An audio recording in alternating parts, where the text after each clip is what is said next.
bàyyi la nga présenter sa bopp suñu internetu Pikini Production yi. salaamaaleykum waa Pikini maa ngi leen di nuyu ñi ñuy seetaan ñëpp voilà maa ngi tudd Belle Khouma propriétaire bu ci Baye Belle voilà bi ngi nekk HLM Grand Yoff derrière le collège Hyacinthe Thiandoum. Alors Belle tey dañ la seet si woon pour waxtaanee ay produits yoo xam ne ñu ngi dégg ne am na ñii naan amul produits yi c'est pour tëjaat jigéen est-ce que réellement am na. waaw produit yu tëj jigéen am na produit yu tëj jigéen moom am na xam nga jigéen dafa élastique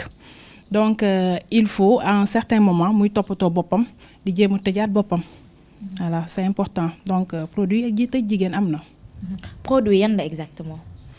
waaw bëri nay façon nag waaw bëri nay façon mais moi je préfère le naturel hein. Voilà je préfère le naturel déjà en premier lieu dañuy jël satala bi satala bi moom mi ngi nii xam boo gisee nii da ngay foog ne satala kese la fekk bagage yaa ngi ci biir n'est-ce pas ay écorce la satala bi ay écorce la yoo xam ne dañ ci def ay racines moom day tëj jigéen voilà da nga koy jël def ci ndox bu tàng raxasee ko sa kanam waaw bon jour yi nga xam ne di nga war a seq ak sa borom kër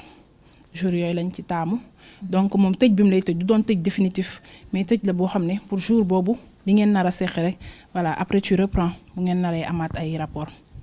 à part reen yi nekk ci satala bi ñu gis ni yeneen produit ñooy refermer waat. waaw il y a d'autres produits am na bii c'est à base de curcuma savon la mais c'est à base de curcuma moom aussi da nga koy jël raxasee ko sa kanam savon la rek savon bu naturel da nga koy raxasee sa kanam moom tam da lay refermer voilà da lay refermer. il y a aussi am na aussi karité yi en même temps dañ kaa mocc pour ñaar ñu bëggante ba pare da lay tëjaale ba pare ça excite da lay gën a may envie karité yi. mocc bi ngay wax ñan ñoo koy mocc. ay femmes ñoo koy mocc ñoo xam ne principalement seen liggéey loo rek la toog di moccal jigéen ñi door a sëy di moccal jigéen pour mu mën a téye jëkkëram parce que am na góor yoo xam ne kenn mënu leen téye dañoo yéeme donc dañ lay mocc de telle sorte que waa ji yow rek lay gis. utilisation karité bi naka lay demee. bon karité bi mën na durer pot bi nu mu ndawee nii ça peut durer da nga koy def ci sa frigo di jël partout ci rek di ko def sa kanam. voilà sous forme de suppositoire. sous forme de suppositoire très bien boo koy defee comme karité la ça se fond day fondre mais bu fondre da ngay gis après da lay refermer. ñu ngi gis aussi nga teg yeneen produits yi ay boule yi je sais pas ay xob yi goowee genre affaire yooyu noonu. bon boule yi la ñuy woowee virginité pour ñi nga xam ne jigéen ñi nga xam ne xam nga jigéen day am ay doom di accouchement normal surtout boo ko defee rek da ngay ubbeeku. loolu c'est naturel ci jigéen et góor ñi yaa ma gën a xam bëgguñu ko ubbeeku donc boule yi boo koy utiliser da lay refermer carrément da ngay tëjuwaat carrément voilà. donc produit yi daf ci am yoo xam ne da lay tëj pour un certain temps am ci yoo xam ne da lay tëj carrément. bien sûr am na comme satala bi par exemple da lay tëj pour un certain temps à base de curcuma bi c'est pour un certain temps un temps déterminé alors que virginité bi moom. mën na la tëj lu yàgg c'est-à-dire comme jigéen bu vierge nga xam ne jëkkëram bu yeggee ci moom balaa muy rode day dem ba ci kanam voilà ak boule yi tamit ça se passe comme ça noonu lay demee. mais est-ce que boule bi aussi comme li ngay wax léegi pour mu mel ne que da nga vierge est-ce que loolu mën na nekk parce que parfois on dit que ne jigéen benn yoon la mën a vierge. mën na nekk jigéen ñaa ngi vierge di vierge daal jigéen ñaa ngi vierge téeméeri yoon. waaw grâce à ces produits waaw yi moom am na ci ñoo xam dañ lay contacter sax sëyaguñu mais voilà mooy loolu donc dañ koy bëgg a def ba gën a tëju nga xam ne waa ji du comprendre. mais yi utilisation bi naka lay demee. yii da nga koy placer maintenant soo bëggee mu gën a efficace pour ñi ma lay wax nii femme yi gën a efficace da ngay def 3 jours de suite boo xëyee matin bi balaa ngaa liggéey rek nga placer du la gêner day fondre. du la gêner donc nga placer booy tëdd guddi aussi nga placer benn 3 jours de suite da ngay mel ni ku musul def dara noonu la lay def. yeneen produits yi. bon yeneen produits il y a les poudres am na poudre de ceeb moom ñëpp ko xam poudre de ceeb boo xam dañ ko mélange tuuti gowe am na poudre de gowe aussi simple am na poudre de ndiir mooy xam ngeen ndiir fruit sauvage ndiir tam c'est bien parce que ndiir dafa bëri ndox voilà poudre yi yëpp aussi da lay resserrer mais en même temps da lay may ndox parce que am na jigéen yoo xam ne xam du ñuy am ndox voilà poudre yi da lay resserrer ba pare di la may ngay lubrifier wu naturellement. poudre yi naka lañ koy utiliser. bon poudre yi day mujj sa biir il est préférable que ne boo ko naanee doo ci teg leneen donc boo ko naanee danga koy boole ak meew daal di koy xóoyal naan ko noonu mu mujj sa biir da ngay gis day def effet si saa si voilà da lay lubrifier naturellement pare da lay tëj. ñoo ngi seen aussi ay sachet yoo xam ne je crois que miel la beneen produit fële na la yi aussi day xatalaat jigéen aussi. waaw miel Madurasa bi moom fi mu ne ñu bëri xam nañ ko sax léegi moom da lay tëj moom da nga koy màcc bu la neexee au moment de l'acte nga di ko màcc ak sa borom kër bu la neexee aussi ak sa partenaire bu la neexee aussi avant l'acte nga naan ko. waaw c'est bien moom dalay tëj mais moom dalay tëj de l'intérieur nu jigéen ñaari couche la am na couche bi nekk à l'extérieur am na bu nekk à l'intérieur donc dalay tëj de l'intérieur. mais tëj de l'intérieur bi naka lay demee parce que ci li ñu comprendre tëj bi c'est à l'extérieur mais pas à l'intérieur ci l'intérieur bi naka lay demee. waaw mais ça dépend xam nga yow extérieur bi ak intérieur boo gisee couche yi. lii rek la ay centimètres rek la rawantee donc buñ la tëjee de l'extérieur mel na ni tëj nañ la buñ la tëjee de l'intérieur mel na ni tëj nañ la de l'extérieur parce que bu acte amee rek day sentir ne c'est étroit comprendre nga day sentir ne c'est étroit donc moo tax ñi préférer tëju de l'extérieur soit de l'intérieur ça revient au même au fait. mais nit mën na boole ñaari façon yi tëju de l'extérieur comme de l'intérieur. loolu pour surtout jigéen ñi ma la doon expliquer sànq ñuy marié affaire yooyu bëgg a tëju complètement comme jigéen naturellement bu musul sëy di tëju ñaari tëju yëpp voilà donc jigéen ñooyu dinañ koy soxla. bi nekk ci boîte bu rose bi nag. waaw lii mooy Diplove Diplove moom crème la genre crème bu fraîche la en même temps dafa maale menthe donc moom tamit ça excite ba pare ça referme. voilà moom dalay refermer en même temps dalay jox plaisir bu mag yow ko góor ki yëpp voilà plaisir bu assuré la leen di jox. yow ku jigéen ki yaa koy utiliser aussi. yaa koy utiliser ku jigéen ki mais ku góor ki sax day ciy sentir boppam voilà xam nga menthe moom jigéen ñi sëy xam nañ ko bu baax menthe c'est très bien. pour bii nii ak bële nag. feuille de jecka moom Abidjan lay jóge moom boo tapé Google sax dañ lay wax ay vertus yu bari ci feuille de jecka moom day même fibrome sax dañu ne da koy faj en même temps day ubbi waale wërsëg ba pare ça referme carrément comme virginité ni muy refermer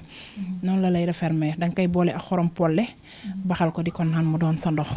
da lay tëj carrément ba pare da ngay dem ba yow boo ñaqee sax yi ñooy xeeñ boo sawee yi ñooy xeeñ day dindi sa odeur yëpp odeur vaginale tout voilà. am na fi aussi beneen produit beneen boule la aussi mais c'est plus gros que ça. oui c'est la même chose voilà il y a plus gros et plus petit mais c'est la même chose lii yu suuf sax pour ñu gën a ubbeeku la am na ñoo xam ne ubbeekuwuñ torop moom yu ndaw yi la ñuy utiliser mais am na ñu gën a ubbeeku ñooñu yu mag yi du leen déranger. bii nag bii dafa mel ne liquide la. waaw bii gel la. moom la ñuy woowee gel scorpion bi ku góor ki moo koy utiliser mais ça referme la femme ku góor ki da koy utiliser comme sous forme de gel léegi au moment de l'acte day refermer ku jigéen ki voilà moom la ñuy woowee gel scorpion. bii c'est les secrets d'Aïcha moom Aïcha lañ ko tuddee soxna yonante bi sallallahu alayhi wa sallam produit bu efficace la pour jigéen. moom dalay tëj ba pare day dindi ay odeur vaginale boo xoolee ça sent très bon dafa neex day dindi ay odeur vaginale da nga ciy jël 2 pincées def ko ci tuuti ndox raxasee ko sa kanam dalay tëj normal moom dalay tëj bu baax ba pare day dindi odeur vaginale xam nga jigéen moom warul am yenn odeur yi waaw day dindi odeur vaginale yeeg yëpp. mais produit yi nii boo ko utiliser une première fois est-ce que tu as besoin di ko répéter waat encore. waaw xam nga nag liñ naan ginax day bëri pax jigéen day bëri feem boo xëyee góor buy lekk suppu kànja chaque jour day bañ suppu kànja boo xëyee def satala bi suba nga def seere bi suba nga def miel bi ginnaaw suba nga def li yëg lii ah da ngay bëri pax bu yàggee dara du ko jaaxal loolu la rek foog ñuy changer tuuti di varier c'est très important. produits yi fan la ñuy jóge ñoom. bon am na ci jóge Bamako am na ci jóge Abidjan voilà ñaari pays yooyu lay jóge. Sénégal amul benn bu mu si defar. bon à ce que je sache non Sénégal defaru ci benn. mais composition yi est-ce que yéen xam ngeen ko yéen a ngi étudier composition yi. waaw composition yi xam nañu ko par exemple yii moom ñëpp xam nañ ko léegi yii moom ñëpp xam nañ ne ça vient du Mali ay plante naturelle la yeneen yi par exemple bu dee poudre yi man damay dem jënd sama cepp jënd sama gowe dem ñu raxasal ma ko ba mu set ma yóbbu ko ñu walal ma ko donc c'est naturel n'est-ce pas yeneen yëpp yu ci bëri ñun dañuy taxaw ñu defaral ñu ko suñu kanam satala bi par exemple da ngay jënd sa xottu satala nga dem ci mairie yi ñu moccal la say écorce moccal la nga ne jox ma bu cepp bi jox ma bu gowe bi xool lépp liy neexal ñu daggal la ko daal la ko ci solal nga indi donc tout est naturel. conservation bi naka lay demee. bon conservation bi amul problème am na yoo xam ne ci frigo nga koy def am na yoo xam ne à l'air libre du yàqu waaw. donc amul durée pour conservation bi que bu demee ba un certain temps dootoo ko mën a utiliser surtout yi nga xam ne ay karité la ak gel yi ne. waaw bu nekkee ne karité xam nga moom karité mën na def ay année du def dara seulement dañuy wax ne comme plante yi affaire yooyu ci kanam tuuti day sàlli mais loolu day fekk yaa ngi koy exposer à l'air libre mais su fekkee ne yaa ngi ko denc foo xam ne ngelaw du fa dugg dara du fa dugg du yàqu mën nga ko denc ba mu yàgg. miel bi nag. waaw miel bi de même miel bi du yàqu du def dara miel du yàqu waaw lem du yàqu donc miel bi aussi du def dara et c'est bien protégé lii ngay gis nii du kii genre polyester la liñ ko kiiwee nii ci biir. bon lii moom mooy ñàppataan mais maam yi dañ ko doon wax ñàppaa koto sa koto ñàpp noonu lañ ko doon woowee. moom dafa am sax un effet mystique boo xam ne non seulement boo koy raxasoo sa kanam da lay tëj déjà da nga koy cuuraayoo da ngay def tuuti def ci ànd nga tiim ci sa kanam nga cuuraayoo ko bu la duggee bu baax da lay tëj ba pare li ci des da ngay jël baxal sa ndox di ko raxasee sa kanam non seulement da lay tëj mais waa ji ñàpp la lay def dootu la mën a baat. ñan personne ngay faral di jaay jànq ji jeeg ji wala ñan ngay faral di jaay sa produit yi. bon damay jaay jigéen ñi mais damay jaay góor ñi aussi lu bëri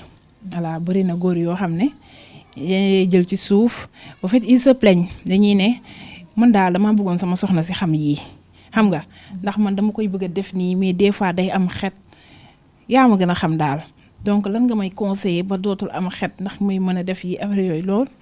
dama koy naan kaay ma daal di koy expliquer ma ne s'il le faut jox ma sa numéro jabar je vais lui expliquer affaire yi noonu. voilà donc damay jaay ay jigéen damay jaay ay góor jànq ji aussi xam nga rek Sénégal dafa toj dañ leen di jaay.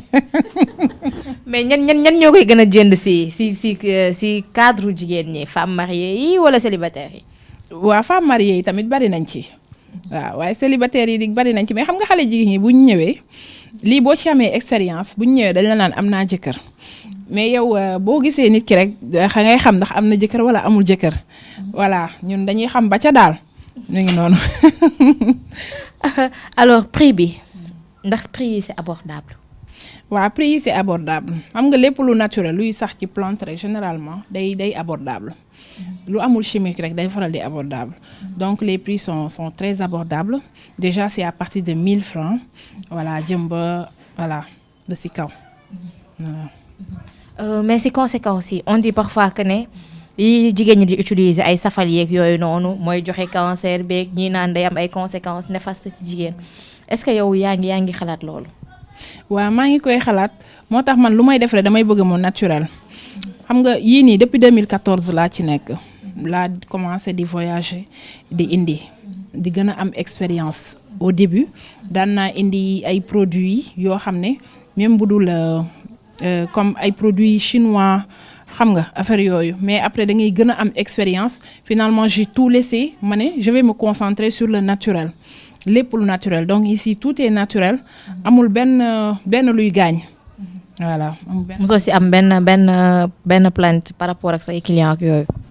non musuma ci am benn plainte nag franchement te sama cliente yi ma doon jaay ba léegi ñoom lay jaay suñu yégee ne voyagé naa dañ may xaar mu ñëwee ñu ñëw jël li ñuy jël dem donc musuma ci am benn plainte. À part produit yii nii am na yeneen produit yuy xatalaat jigéen yu dul yii nii produit naturel yii nii. bon yeneen produit yu dul xatalaat jigéen mën na am par exemple karité simple sans dara nee nañ day xatal jigéen mais nag day jël temps comme boo bëggee yow par exemple nga bëgg sa jëkkër mi ngi ñëw dans une semaine wala mi ngi ñëw dans un mois mën nga commencer di def sa karité di bàyyi mais yow bu sa jëkkër nekkee fii soxla la dans 2 jours wala soxla la tey ci guddi nga war a mën a defaru yi ñooy effet immédiat yi quoi voilà loolu la. mais sinon à part karité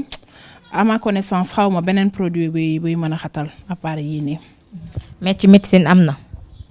waa ci médecine am na ci médecine déjà médecine am na opération yi ñuy def am na ay opération yu ñuy def opération yooyu tamit opération virgin lañ ko tuddee yooyu noonu day lay tëj carrément ñoom ñoo lay ñëwaat carrément ba nga mën a tuuraat deret